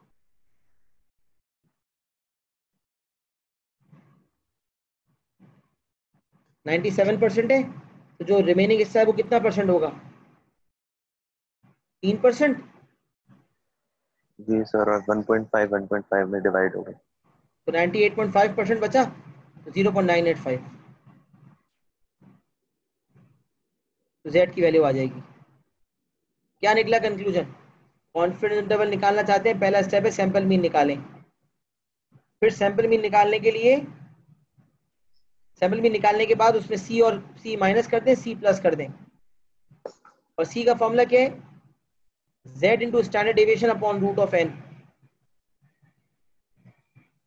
और n क्या है भाई? Sample size. स्टैंडर्ड डेविएशन कौन सा वाला? पॉपुलेशन का स्टैंडर्ड डेविएशन। z कैसे निकाले भाई? जो कॉन्फिडेंस इंटरवल की परसेंटेज दी हुई है उसके जरिए, तो कॉन्फिडेंस इंटरवल की परसेंटेज में प्लस करेंगे,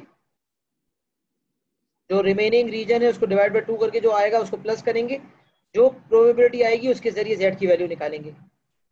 क्या ये समझ सर में आ रही है आपको? सर एक सवाल है। हाँ हाँ पूछो।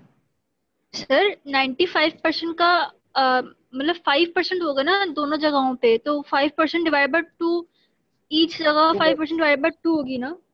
हाँ, तो 2.5% हो गया, तो सर और ढाई 0.025 है ना ये? हाँ हाँ ऐसा ही है, बिल्कुल ऐसा ही है। 95% प्लस 5% डिवाइडेड बाय 2 कितना हो गया? सही है, सही है। 97.5, इसका मतलब हो जाएगा 0.975।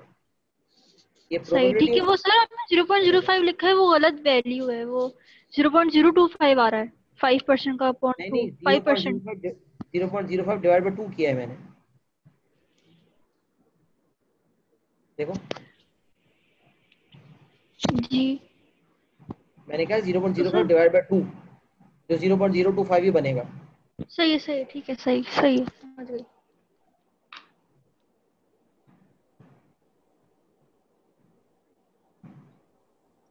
ठीक है सर, कॉपी कर रही हूँ। हाँ बेटा, कॉपी करें।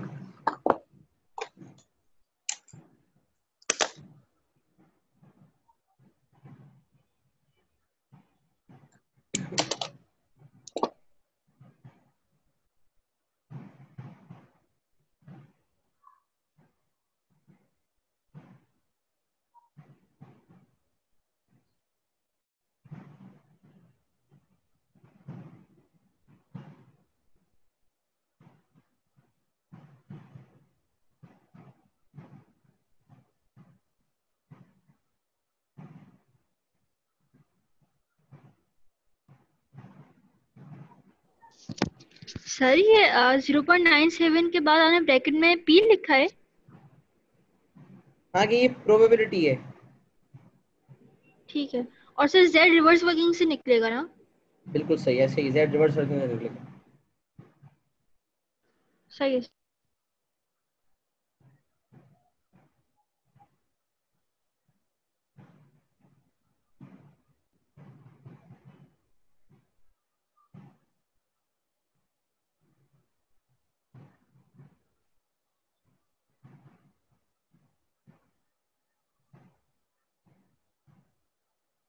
कॉपी कर लें तो बेटा, सवाल आप करते हैं एक तो।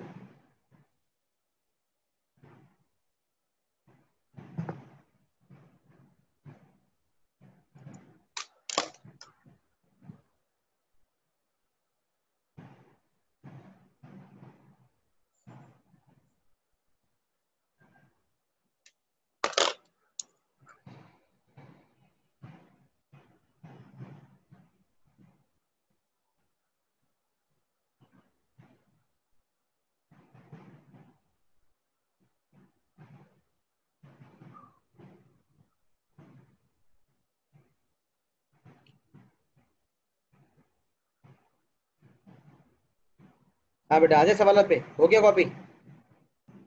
जी सर, हो गया।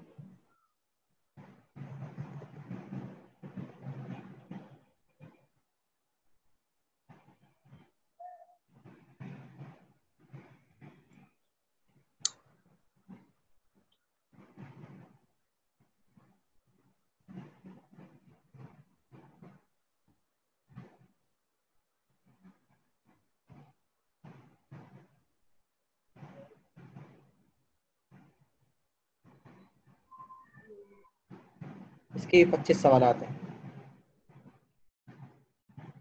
अच्छा सर करने हैं इंशाल्लाह, करने हैं, ताकि ताकि कल की क्लास अफेक्ट हो, वरना कल की क्लास का कोई फायदा नहीं है फिर। हाँ सर कर लेंगे। सर बात सुने। बोलो। सर ये जब हम z की वैल्यू निकाल लेंगे उसके बाद फिर हम c निकाल लेंगे, सही है, वो उसी फॉर्मूला में डाल के फिर जब हाँ c की बिल्कुल सही। वैल्यू आ जाएगी तो बस फिर हमें हमें हमें फिर उसके बाद फिर उसकी जो मीन की रेंज पे देनी होगी बस, हाँ, है ना। सैंपल मीन में से माइनस करना है उसी को, तो लोअर लिमिट आ जाएगी, और सैंपल मीन में से प्लस करना है तो अपर लिमिट आ जाएगी। ठीक है, सही है सर। देखिए अभी कॉन्फिडेंस लेवल निकालने का तरीकेकार है। अच्छा, अब हम सब पहले सवाल से देखते हैं, क्योंकि मुख्तलिफ चीज़ें आती हैं, मुख्तलिफ चीज़ें मांगी जाती हैं, हम देखते हैं करना कैसे है, सही है। कुछ सवाल साथ करते हैं ताकि हमारा कॉन्सेप्ट कुछ बन जाए clear.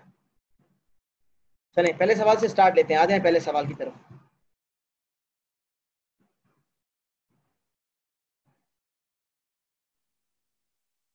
The lengths of sewing needles is in travel sewing kits are distributed normally with mean mu millimeter. Lengths of sewing needles in travel sewing kits are distributed normally with mean mu millimeter and standard deviation 1.5 millimeter. तो यहाँ से मुझे पता चला जो हमारी population है वो नॉर्मली डिस्ट्रीब्यूटेड है, जिसका पॉपुलेशन मीन म्यू है और स्टैंडर्ड डेविएशन 1.5 है, इसका मतलब वेरिएंस होगा 1.5 का square. A random sample of n needles is taken. तो सैंपल साइज कितना दिया हुआ भाई, n. Find the smallest value of n such that the width of a 95% confidence interval for the population mean is at most 1 millimeter. पहला ही सवाल कुछ very हटके है बहुत ज्यादा, कुछ और सवाल उठाएं पहले, यही कर लें। सर कुछ और कर लेते हैं। कोई बात नहीं यार, मुश्किल करेंगे तो आसान हो जाएगा बाकी सब। बिस्मिल्लाह करते हैं। जी सर, इसी को कर लेते हैं। हाँ अच्छा, मैंने आपको क्या बताया था कि आपकी जो विड्थ होती है वो क्या होती है, 2 टाइम्स सी, 2c। है ना। तो यहाँ लिखा हुआ find the smallest value of n such that the width of a 95% confidence interval. अच्छा, जब इसने 95% कॉन्फिडेंस इंटरवल दे दिया तो इसकी बेसिस पे मैं क्या निकाल सकता हूँ, sir value c of z z z value of z, z और c। वैल्यू ऑफ z, जबरदस्त, वैल्यू ऑफ z निकाल सकते हैं। तो मैंने कहा फौरन लिखा फाइव z इज इक्वल, हर चीज के मार्क्स हैं, इज इक्वल टू 0 पॉइंट, अच्छा इसको सिंपल लफ्जों में 95% प्लस 2.5%, कितना हो गया भाई, 0.975। अच्छा, हमारी प्रोबेबिलिटी है 0.975। तो z की वैल्यू क्या हो जाएगी बेटा, ये आप पहले मुझे बता दें निकाल के टेबल से। 1.960। 1.960, 1.96 ही ले लेते हैं, सही। तो z हो जाएगा 1.96। इसके भी आपको मार्क्स मिल गए कुछ 4 में से। अच्छा, अब सुने, विथ का फॉर्मूला होता है 2c, और c का फॉर्मूला भी हमें पता है। तो मैं एक मिनट देखता हूँ।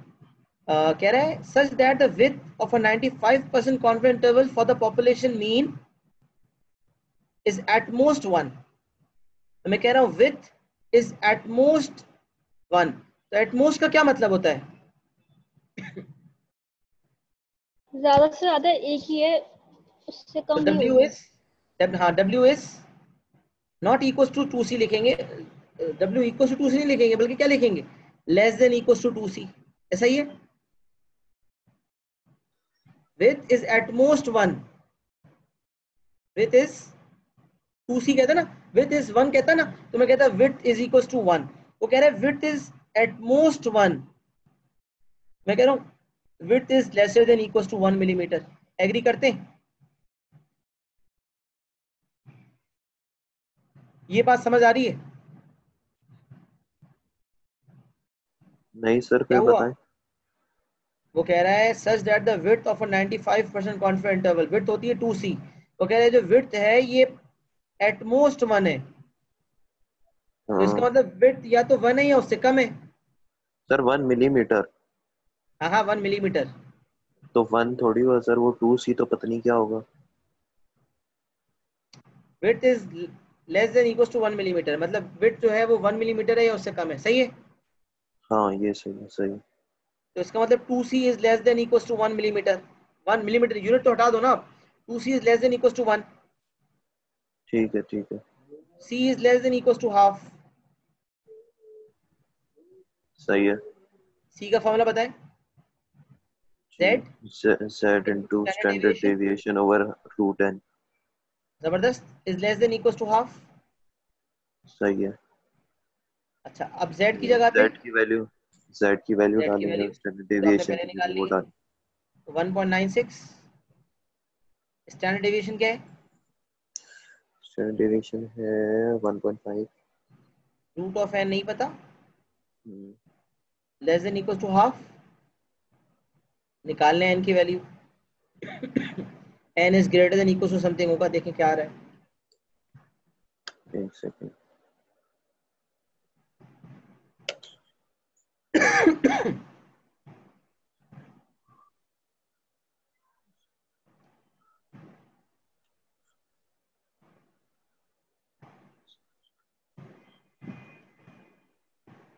Sir 34.5744। 34 5744। n is greater than 34.5744, find the smallest value of n। क्या होगी भाई, होल नंबर में ही होगा ना। तो 34.5 34। के बाद क्या आता है? 35, 36, 37, 38 सब आता है, लेकिन सबसे पहले क्या आता है? 35। लिहाजा स्मॉलेस्ट वैल्यू क्या हो गई? 35। कितना आसान, कुछ भी नहीं करना, सिर्फ हर बात बता दी। विथ का formula 2c, width is at most 1, तो 2c is less than equal to 1, c less than equal to half. c का फॉर्मूला लगाया जो हमने सिंपलीफाइड फॉर्म में सीखा, c का फॉर्मूला लगाया। z की वैल्यू हमने कैसे निकाली भाई, कॉन्फिडेंस इंटरवल को देखते हुए z की वैल्यू निकाली। कॉन्फिडेंस इंटरवल की परसेंटेज पता चल गई, तो लिहाजा z की वैल्यू पता चल गई। z पता चल गया तो बाकी चीजें दी हुई होती है, कुछ ना कुछ एक चीज दी हुई होती है, एक निकल जाती है। हाँ बच्चों, तीनों को समझ में आएगी सवाल? जे जेटी सर आ गया, बस ये पूछना था कि आगे सर सारे सवाल ऐसे ही होंगे? मुख्तलिफ हैं, अभी देखते हैं ना, कुछ सवाल साथ साथ देखते हैं ना, कुछ 4-5। ठीक।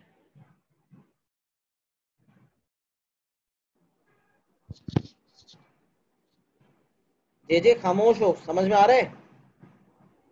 जी सर। सही है, कॉपी हो गया सवाल? नहीं कर रही हूँ। कॉपी करो फटाफट, आगे बढ़ते हैं।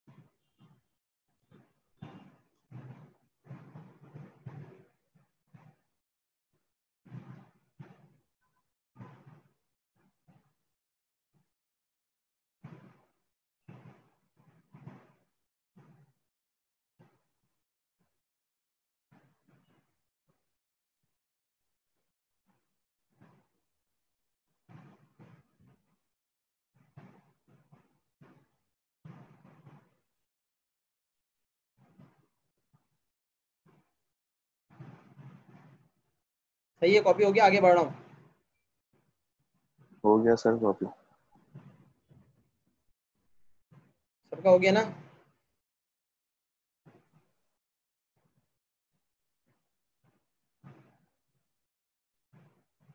चलिए आ जाए, अगले सवाल पे आ जाए।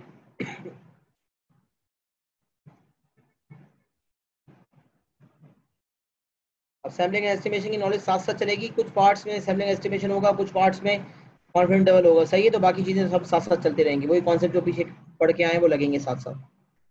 अच्छा सवाल पढ़ते हैं। There are 18 people in Millie's class, to choose a person at random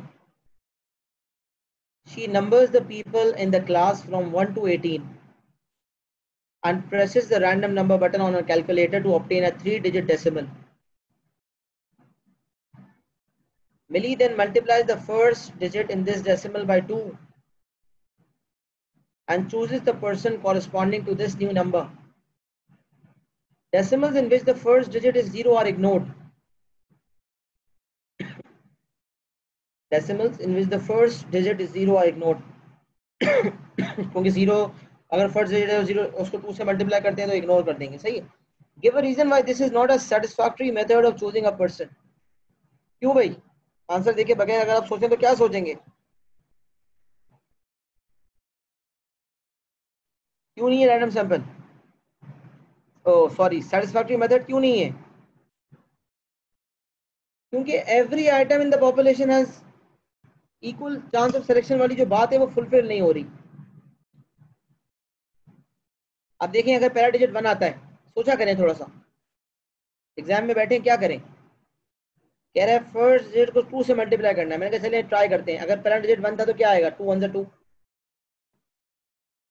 पहला डिजिट 2 होता है तो 2 2 4, 6 8 10। मैंने कहा ये क्या गेम हो रहा है? ये तो खाली इवन नंबर सेलेक्ट हो रहे हैं, ऑड का आने का तो चांस ही खत्म। बायसनेस। इवन नंबर्स को पता है हम सेलेक्ट हो सकते हैं, ऑड नंबर्स को पता है हम सेलेक्ट होंगे ही नहीं, लिहाजा सैंपल रैंडम नहीं होगा। मार्किंग स्कीम का आंसर देख सकते हैं। Doubling only gives even numbers, so odd numbers are not included, therefore this is not a satisfactory method. एक नंबर का होता है, थोड़ा कॉमन सेंस का आंसर देंगे, आपका आंसर आ जाएगा। पार्ट 2 की तरफ बढ़ते हैं। Millie obtained a random sample of 5 people of her own age by a satisfactory sampling method and found that their heights in meters are। अच्छा, सैंपल की एग्जैक्ट वैल्यूज दी हुई हैं, इससे क्या निकलेगा बेटा? सैंपल का डाटा दिया हुआ हो तो उससे क्या निकलेगा? सर मीन मीन वगैरह निकल जाएगा। सैंपल की वैल्यू दी हुई है तो उससे सैंपल मीन निकलेगा। तो मैंने कहा सैंपल मीन निकाल लेते हैं। सैंपल मीन निकालने के लिए हम सबको क्या कर देंगे? प्लस कर देंगे summation of x over n। तमाम वैल्यूज को प्लस करें, बताएं क्या आ रहा है? 1.66 प्लस 1.68 प्लस 1.54 प्लस, पांचों को प्लस करें, देखिए क्या आ रहा है?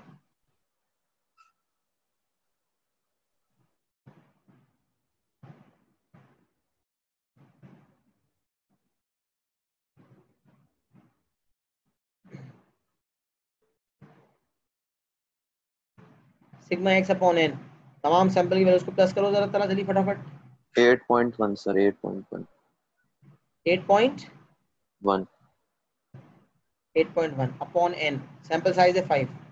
तो सैंपल का डाटा दिया हुआ था 5 लोगों का, हमने समीशन किया, टोटल किया, डिवाइड बाय 5, क्या आंसर आ रहा है?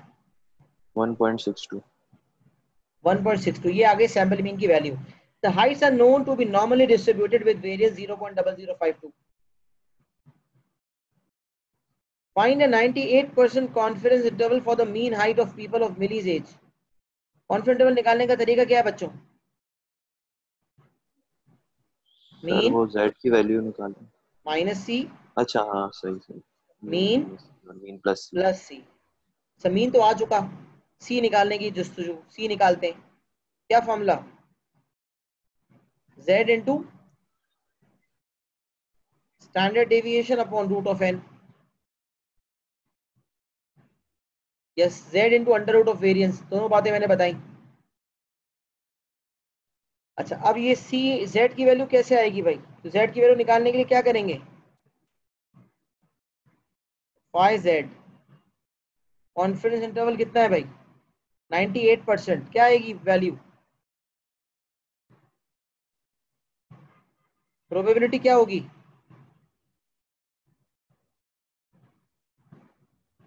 सर कॉन्फिडेंस वो इंटरवल बोलो। 98, एक सेकेंड 9801, नहीं क्या हो गया है? एक zero second sir. 98% plus 1%, 2%। Simple हाँ परसेंटेज में पहले निकाला करो, पहले परसेंट में एक निकाला करो भाई। 98% है और 2% का, दो जो रिमेनिंग 2% है उसका हाफ 1%।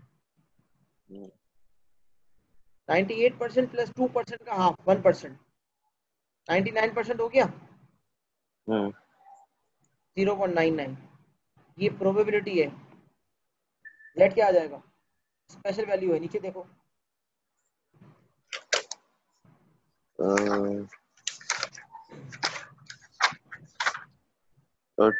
टू 2.326। 2.326। अच्छा, अब ये जो है वो यहाँ पर z की वैल्यू पता चल गई है, स्टैंडर्ड डेविएशन निकालना है। अच्छा, हमें तो वेरिएंस दिया हुआ है 0.0052, स्टैंडर्ड डेविएशन क्या होगा?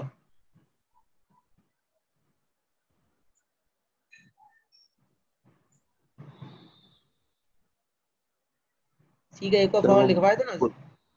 हाँ बोलो बोलो। नहीं, मैं तो कुछ और बोल रहा था। हाँ सही बोल रहे हो, कोई मसला नहीं है, सही है फॉर्मूला, इसी सर फॉर्मूला में बात करते हैं।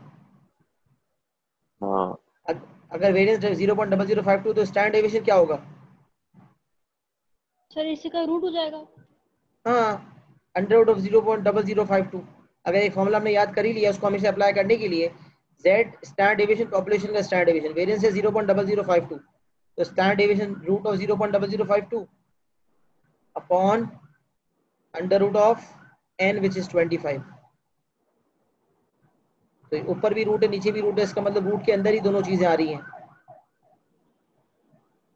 तो अगर हम देखें तो ये कॉन्सेप्चुअली यही बन रहा है, रूट ऑफ 0.0052 अपॉन 25, सर जिसका मतलब, सर N25 कैसे हुआ है? ओ सॉरी सॉरी 5 सॉरी नहीं था? Sorry sorry, 5। हाँ सॉरी सॉरी, माजरत माजरत। कोई बात नहीं। एग्जाम्पल में 25 था, यहाँ भी 25 घुसा दिया। Root of 5। सही है बेटा, बताएं सी क्या आएगा?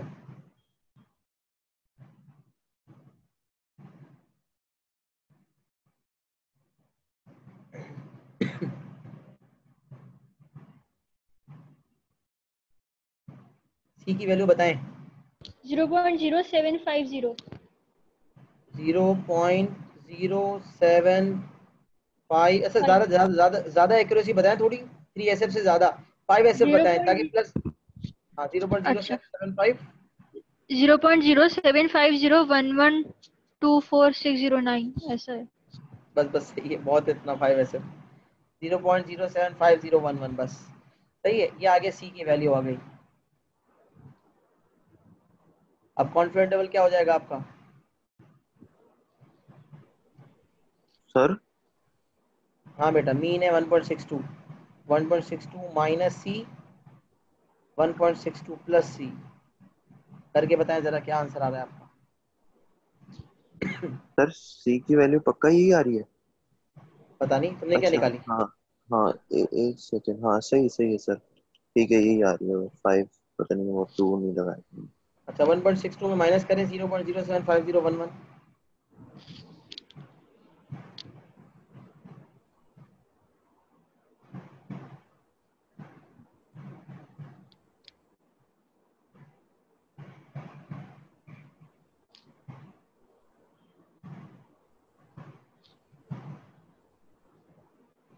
अब आंसर देंगे 3SF में फाइनल 1.54 1.70 आना चाहिए, देखिए आ रहा है।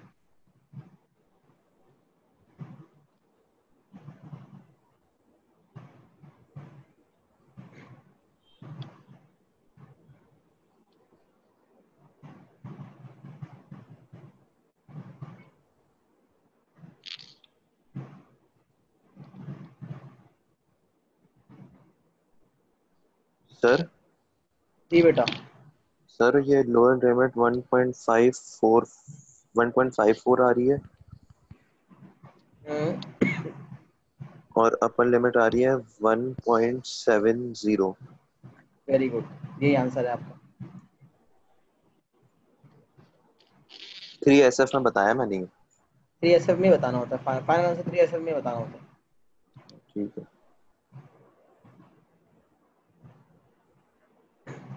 सर जी बेटा। सर मुझे ना थोड़ी रिवर्स वर्किंग में मसला होता है, आप थोड़ा रिवाइज करा देंगे? बिल्कुल करवा देंगे, कोई मसले वाली बात ही नहीं है। Thank you sir. 1 मिनट मुझे आप दें। बस सर रीडिंग आपको, करनी नहीं आती। हाँ मैं गूगल करता हूँ नॉर्मल डिस्ट्रीब्यूशन का टेबल पहले, ठीक है। फिर आपको समझाता हूँ।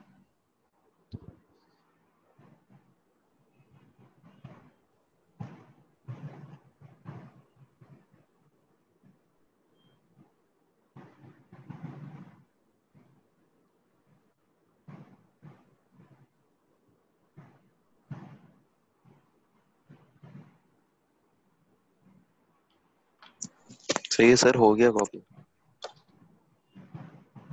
हो गया।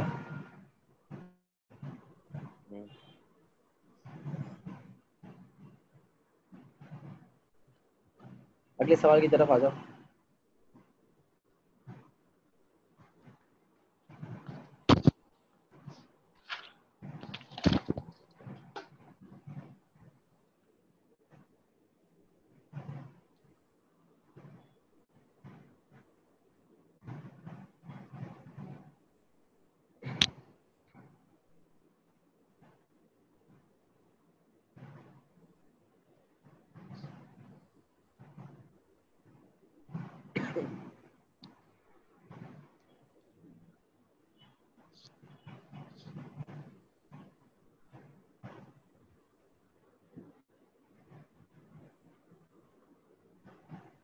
एक मिनट रुके, मैंने स्क्रीन मिनिमाइज की भी, वो असल में सिलेबस की स्क्रीनशॉट का हिस्सा लेना है।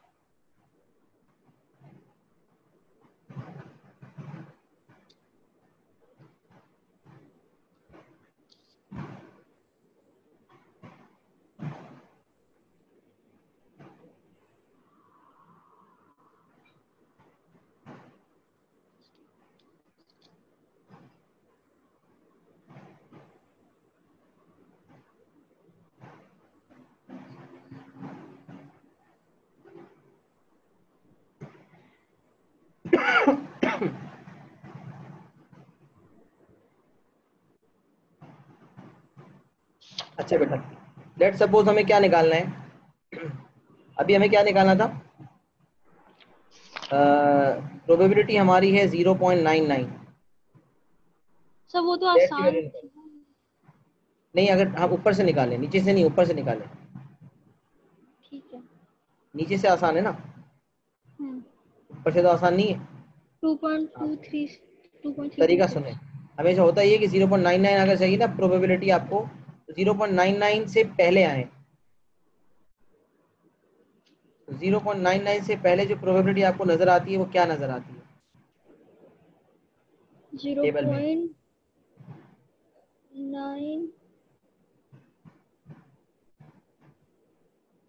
0.9898 0.9898। 0.9898, वेरी गुड, 0.9898 ये वाला आइटम आपको नजर आता है, 0.9898। तो इसके ऊपर आप जेड की वैल्यू नोट कर लें, क्या आ रही है आपकी? 2.32। 2.32 आ रही है। अच्छा, 0.9898 में को 98 को अगर आप 99 बनाना चाहते हैं तो क्या प्लस करना पड़ेगा इसमें? आखिरी डिजिट में प्लस करते हैं, आखिरी 2 डिजिट में प्लस होता है, तो 2 प्लस करेंगे तो हो जाएगा काम। जी सर। 0.99 बन जाएगा, 0.9900, सही है। तो 2 प्लस करने के लिए आप देखिए कहाँ आके 2 प्लस हो रहा है। सर 2 6 प्लस पे। अगर हो, हाँ, तो एंड तक ले जाए, जहाँ तक 2 चल रहा है वहां तक, एक्यूरेसी के लिए ये एंड तक जाना होता है। अच्छा। तो हम चले गए 9। 6 9 तक, तो ये जगह 2.329। सही है सर, थैंक यू। इसमें 2.326 दिया हुआ है ना,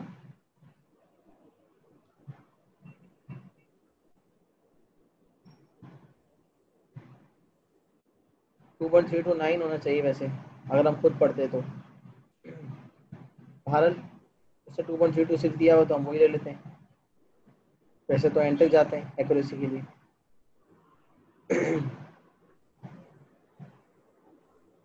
वैसे एंड तक जाना होता है, जहाँ तक चलते हैं ना एंड तक जाते हैं, आंसर हमेशा मैच किए इसी हिसाब से होते हैं। लेकिन भारत जो नीचे, हाँ नीचे दिए हुए हैं उसके मुताबिक कुछ और हो रहा है, पता नहीं क्या है चक्कर।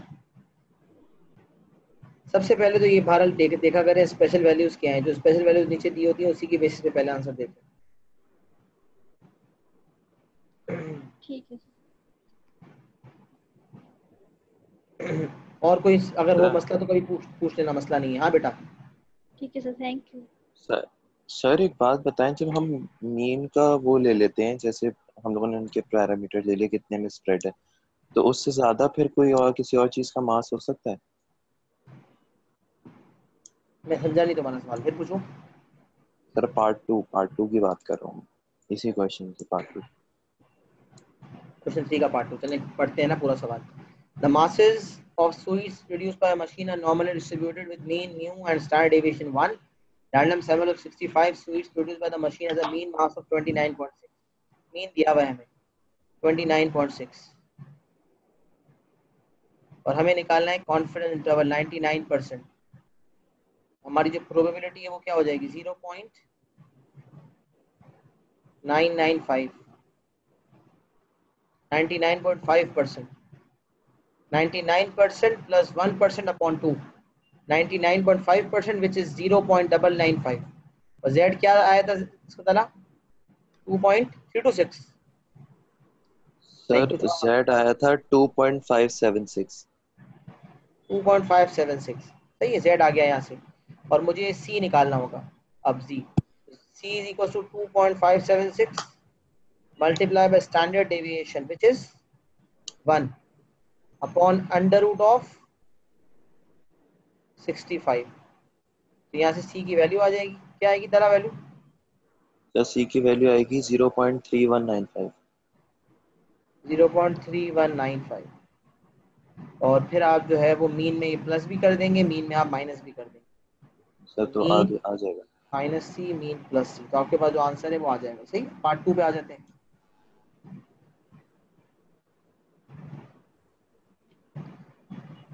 The manufacturer claims that the machine produces sweets with a mean mass of 30 grams. मतलब मैन्युफैक्चरर जो है स्वीट्स को बनाने वाला, वो ये दावा करता है कि मेरी जो पॉपुलेशन है, मतलब जो मेरी स्वीट्स बनती हैं, जो एक्चुअल पॉपुलेशन है, वो मीन पॉपुलेशन मीन क्या है उसका 30। उसका दावा ये है कि जो पॉपुलेशन का मीन है, क्योंकि जो स्वीट्स वो बनाता है वही पॉपुलेशन है, उसके मुताबिक उसका दावा ये है कि उसकी जो स्वीट्स हैं उसका एवरेज मास 30 ग्राम्स है। तो मैंने कहा पॉपुलेशन मीन 30 ग्राम्स है, उसका दावा ये। Use the confidence interval found in part 1 to draw a conclusion about this claim. क्या कहते हैं, क्या आपका कॉन्फिडेंस इंटरवल क्या कहता है? कॉन्फिडेंस इंटरवल का मतलब है 99% चांसेस हैं कि आपका जो पॉपुलेशन मीन है वो लाई करेगा बिटवीन 29.3 एंड 29.9। एग्री करते हैं? कॉन्फिडेंस इंटरवल का कॉन्सेप्ट कहता है कि 99% चांसेस हैं कि आपका पॉपुलेशन मीन लाई करेगा 29.3 से 29.9 के दरमियान। तो भाई 99% तो चांसेस हैं कि जो उसका दावा है वो गलत है। जी। तो मैं कहूंगा the claim is not supported, या मैं कहूंगा द क्लेम इज इनकरेक्ट, या the claim is not supported because the value of 30 does not lie in the confidence interval above. सही है ना? सर तो अगर 1% तो है ना?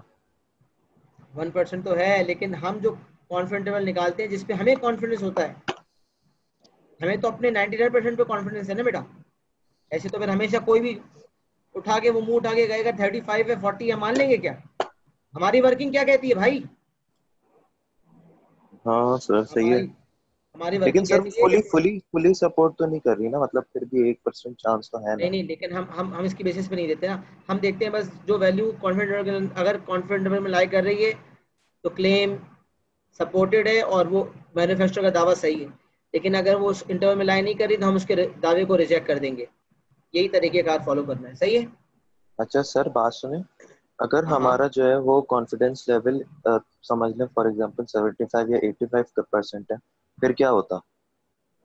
अबे भाई वही करते हैं हम, कोई बात नहीं है, ज़्यादातर 90s में ही होता है जो गिवन होता है वैसे, लेकिन जो सर भी फॉर होता है हम एग्जांपल नहीं हुआ तो, अगर 75 या 85% उसने कहा कोई बात कॉन्फिडेंस नहीं, लेवल। Majority wins.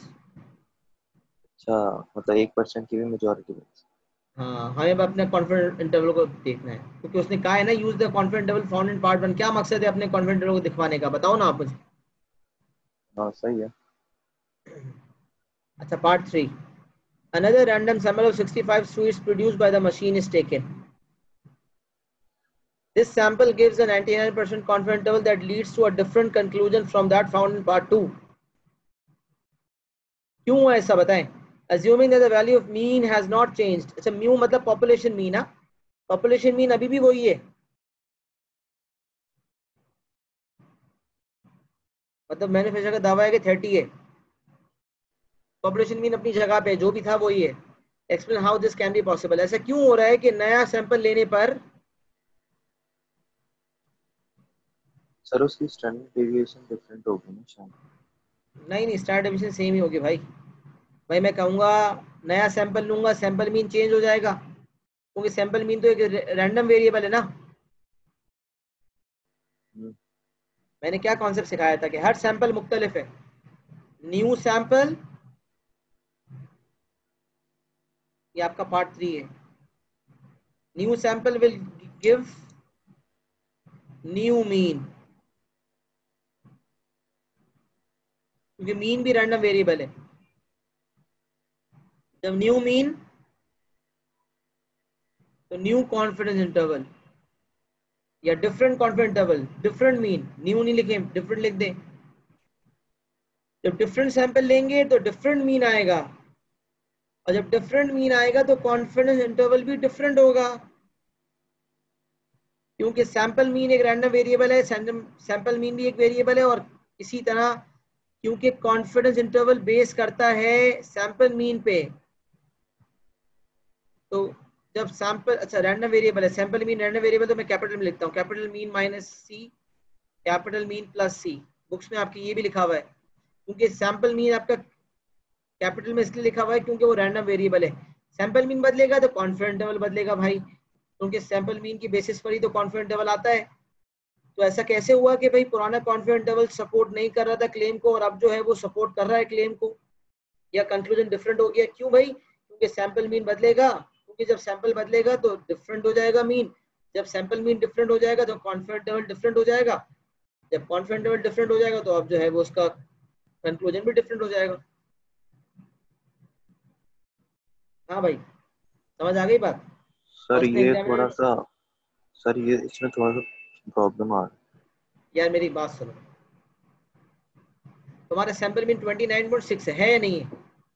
है। सही है तुम्हारा नया सैंपल उठाया, तुम्हारा सैंपल मीन आया 29.8। सर, लेकिन ये तो कह रहा है assuming that the mu has not changed।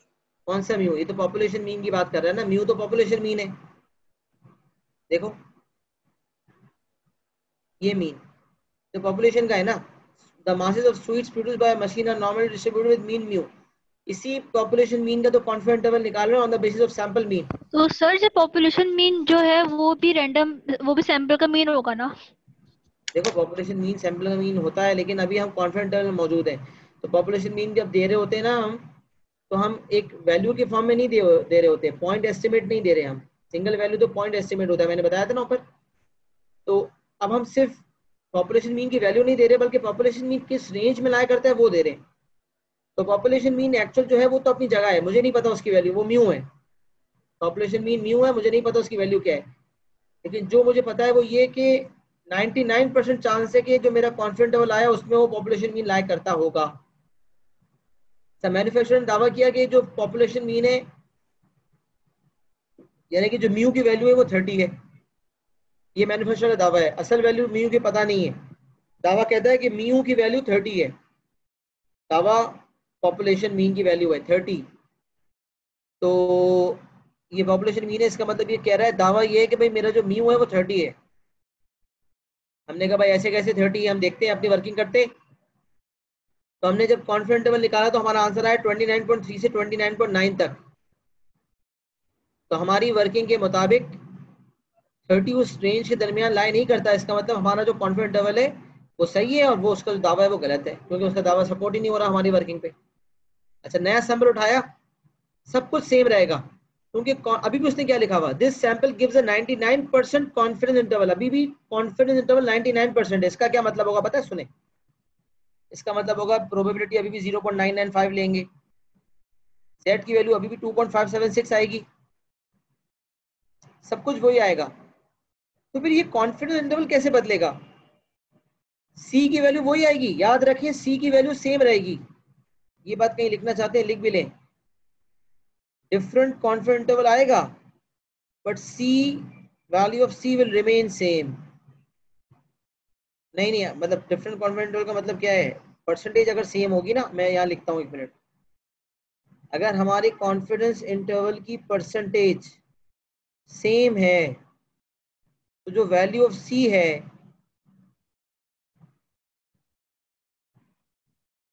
Will stay same, will remain same, C की वैल्यू सेम रहेगी। अगर कॉन्फिडेंस इंटरवल सेम है तो C की वैल्यू सेम रहेगी, लेकिन कॉन्फिडेंस इंटरवल की जो लोअर लिमिट है और अपर लिमिट है ये चेंज हो जाएंगी।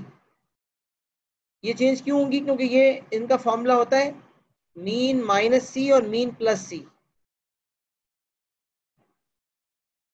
तो C तो चेंज नहीं हुआ, फिर कॉन्फिडेंस इंटरवल क्यों चेंज हुआ? क्योंकि जब मैंने नया सैंपल लिया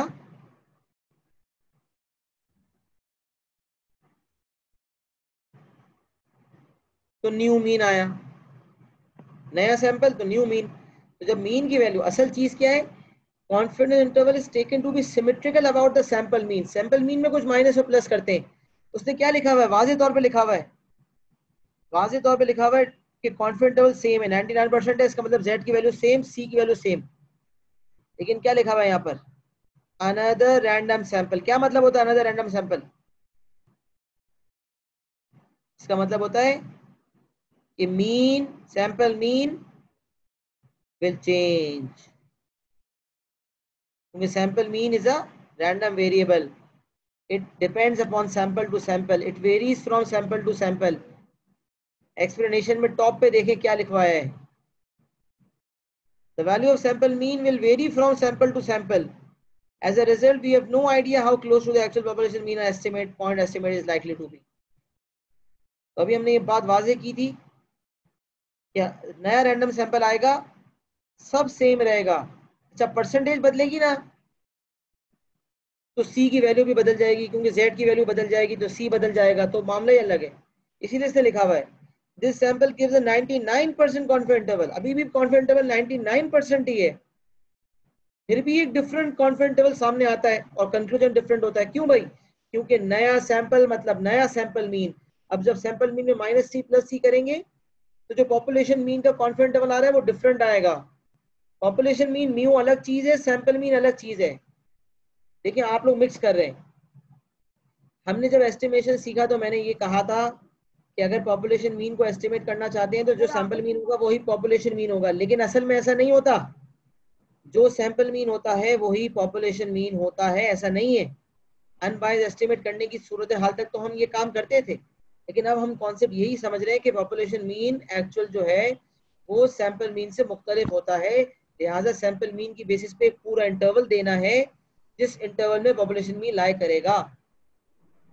तो क्योंकि सैंपल मीन हर सैंपल का मुख्तलिफ होता है, लिहाजा कॉन्फिडेंस इंटरवल भी चेंज होगा। क्या ये कॉन्सेप्ट सबके दिमाग में बैठ गया भाई? इतनी दफा रिपीट कर लिया मैंने। जी सर, बैठ गया। सारे कॉन्सेप्ट बार बार रिपीट कर रहा हूँ इसीलिए ताकि दिमाग में बैठे। हाँ जेटी समझ आ गया? जी सर। सर आज के लिए इतना ही रखें बस प्लीज। हाँ हाँ हाँ हाँ हाँ, बस इससे ज्यादा जा भी नहीं रहा। जे सही है। जी सर। अच्छा, अब जो 3 सवाल कर लिए भाई, आप लोग को ना 10-15 सवाल तक करके लाने, प्लीज जान मारे अल्लाह के वास्ते, खत्म करना है। 9 मई को पेपर है आपका सीआई का, सही है? तो बिल्कुल सीरियसली ले। आज आपका जो है वो 3 अप्रैल हो यार चुका है। सर याद मत दिलाएं।